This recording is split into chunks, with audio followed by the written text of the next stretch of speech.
You're the owner of a small business, which means you're also the tech guy, and HR, and personal assistant, and head honcho, and intern. You could use another pair of hands, like the experts you'll find at Verizon Small Business Days, April 21st through 27th. Get a free tech check, special deals, and more.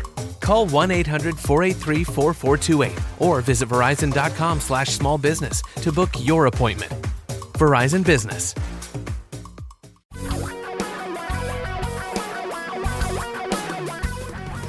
Reality radio for a really great future. We're talking real money. Hi, this is Tom Conk. Welcome to Talking Real Money. A fascinating topic for me, for many of our clients, and I think should be for you is, and don't tune out when I say these two words, retirement income. Will my money last? And even if you're years from retirement, it's something to start thinking about for several reasons. But before I get into all that and the reason why I want to discuss that today, let me give you two anecdotes about this that might be of interest. Now, in our classes for the last 25 years, we have showed people if you had this amount of money and you invested it a certain way, looking back over a long period of time, would my money have survived? If you were aggressive, if you were moderate, if you were conservative, and you took out a fixed percentage or a variable, we'll talk a little bit more about that in a few minutes. Would my money have lasted? And, we could show you good markets, bad markets, et cetera, different rates you're taking the money out, and give you some pretty clear examples about what would have happened. Remember, all of this depends on the future, and none of us know the future, sadly. But in one case, I think I have the numbers right. If you invested, you took out a fixed amount and the market was perfect for you for a period of 30 years or so, you ended up with somewhere around $25 million. And people thought, wow, I could end up handing off $25 million. And my take always was, boy, just think, after you're gone, your friends, your family and your charities will love you. Aha. Small laugh. But the bigger laugh was when a gentleman raised his hand in the back and said, Tom, you've got it all wrong. I want the last check I write to bounce. Pause for laughter. And so when recently I read an article written by Glenn Ruffennock, I hope I'm saying that right, Glenn. I apologize. In the Wall Street Journal, he takes questions and tries to answer people's retirement questions. Someone wrote him and said, my wife and I have no children. Our goal is to die broke. How would we do this?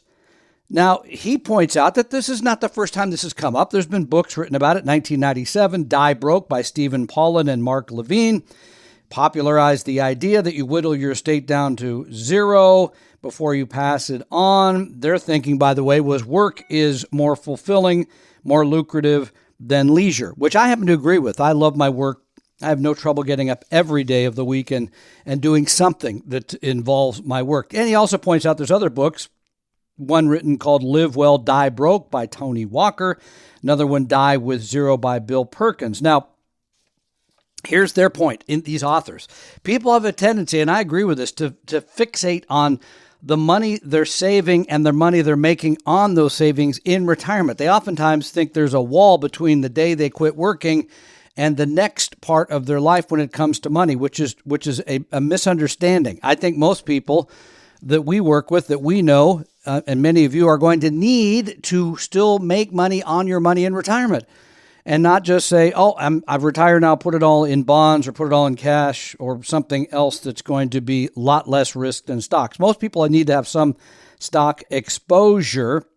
And Glenn also points out that there's other ways to do this if you really wanted to spend down the money. One would be taking a hunk of your money and putting it into an immediate annuity, right? In other words, this is going to be an immediate fixed annuity. It's going to pay you a certain amount every month, and that part pays the bills. That pays your housing costs. That pays your light bill, et cetera, et cetera. Then you have another bucket that you put the money into, and you take distributions off that with the idea that you're spending it down. But those are the big ticket items. These are the vacations. These are the stuff for grandkids. These are the stuff for charitable gifts, spoiling other people, that kind of stuff. I think I read recently a very well-known actor gave away like $15 million in $1 million increments. Hey, I wish I was his friend. So you have these two different buckets, right? One is invested for growth, and hopefully you're spending that down more quickly. The other one's paying the bills. I don't think that's a bad idea at all. In fact, I think you could do a similar thing by adding Social Security to the first bucket and then having the second bucket, which is aggressive because it's in stocks and you hope that you're making a lot and you're spending a lot there. I don't think those are bad ideas. But here's the things that come up with us often about retirement income. And again, I'll give you a second anecdote. A very well-known national planner that speaks to a big platform. I went and heard her speak once, and she said that the only correct withdrawal rate will be known after you're gone, which is absolutely true. There's no way to for sure write that last check to bounce unless it's a very large check or if you just weren't much of a saver or an investor. But the question generally from people comes up like this. Number one, does the 4% rule still work? You know this number, if you've been around the business at all or you've heard about retirement planning, that you can take out 4% of your retirement assets if it's sort of moderately invested and the money will last.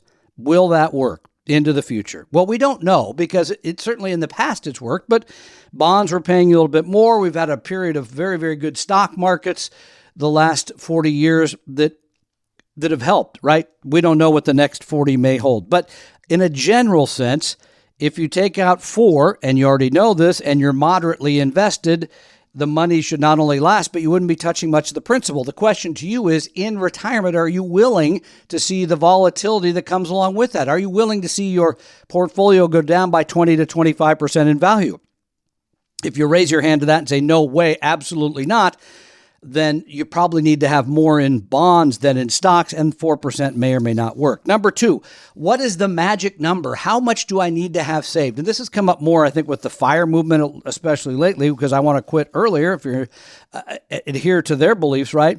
How much do you need to have set aside? I've heard Larry Swedroe, who's somebody I think you should know and trust, say you really ought to have 25 times your income set aside. That's a big number for many, many people that may or may not work. And I don't know that takes into consideration what your Social Security benefit really is, how much you're planning on spending, and whether or not you have a pension.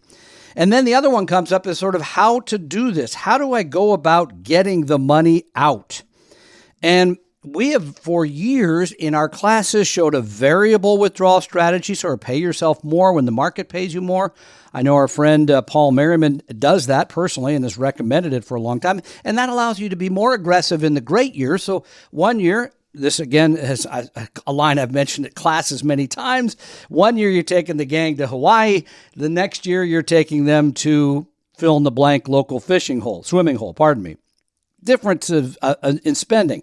Some people say, no, I don't want to do that. I want to know I'm getting a set amount every month. And that would be a fixed withdrawal. Again, assigning a number to your portfolio saying, send me this much every 6 months or so. That involves rebalancing. So earlier this year, you would have been selling bonds, taking some of those winnings off the table and giving them. Paying yourself with those. But here's a couple other ideas that Glenn mentioned in his article, which I think bear some reasonable consideration. He says maybe you could divide your money into 2 buckets. Bucket 1, you put into an immediate fixed annuity. And you know, when I say annuities, it makes my heart race a little bit. But in this case, an immediate fixed annuity is not an unreasonable option. You're putting that money in there, and that pays the day-to-day bills, right? That covers the basic needs for the rest of your life. I think that's very reasonable. You go away, the annuity goes away. That's okay. Then you have the second bucket, which is the fun stuff, right? This is where you're going to spoil your grandkids. This is where you're going to go on vacation. This is when you're going to make charitable contributions, I should say, and deductions as well. And you're going to take that money and you're going to invest it more aggressively. And you're hoping there you're going to hit a home run somewhere along the way, make a lot of money, but it can allow you to give that away. And you come up with a strategy that allows you to spend that down over time. So instead of taking 4% a year out, maybe you're taking 6 or 7 or even 8, and you're spending down the principal. There really is no one way to do any of this. And by the way, most of the time for retirement income, I think you can have a bucket that you simply rebalance when things go up. And certainly the last month and a half have been indicative of this. For example, there may be a need to rebalance selling some of your small value stock, selling some of your international emerging markets have been on a huge run. Selling some of those things, pocketing the money and paying yourself out of that way, living off of the gains, which I think really could make sense in the long haul. But I want to close this out by saying there's a ton of evidence about how all this works, but we really don't know. And that planner that I mentioned earlier is absolutely right, because the future could look completely different than the past. What you really need at any age, I think after the age of 50, is a retirement plan that does look at how much money you're going to spend in retirement, what sources of income you're going to have in retirement, Social Security, pension, savings, all of those things. And then use a planner to put that all in a computer model, and there's all kinds of planning available today. It's something we obviously do at Vestry a lot that's associated with Talking Real Money. You get that plan, and that puts you on some sort of method of saving and investing, especially after 50, because you're getting into kind of the retirement red zone. I think that's a place to start. There is no one exact strategy for all of this, but I think, again, having a plan and getting started on that plan. And by the way, that's something we're glad to do for you to get started at Vestry. It's a regular service. We had a couple of you call last week when I mentioned this. So go ahead and send a contact us form. We will be glad to make sure that you're doing everything to pull for your future, for your retirement. And again, thank you for listening to Talking Real Money. We're glad to have you here each and every day. I'm Tom Cobb. Talking Real Money.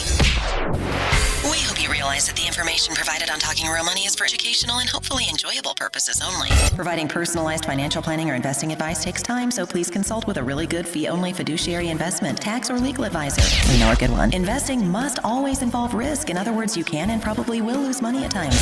Also, as much as you want it, no one can accurately, consistently predict the future. So past performance doesn't tell you a darn thing about what the future will bring. Unlike many other programs that say something similar, Talking Real Money is not trying to get you to buy or sell any financial products or securities. Instead, the program is provided as a public service by Vestry, a fee-only registered investment advisor. Thanks for listening, and please visit TalkingRealMoney.com for more information and disclosures. That's a wrap.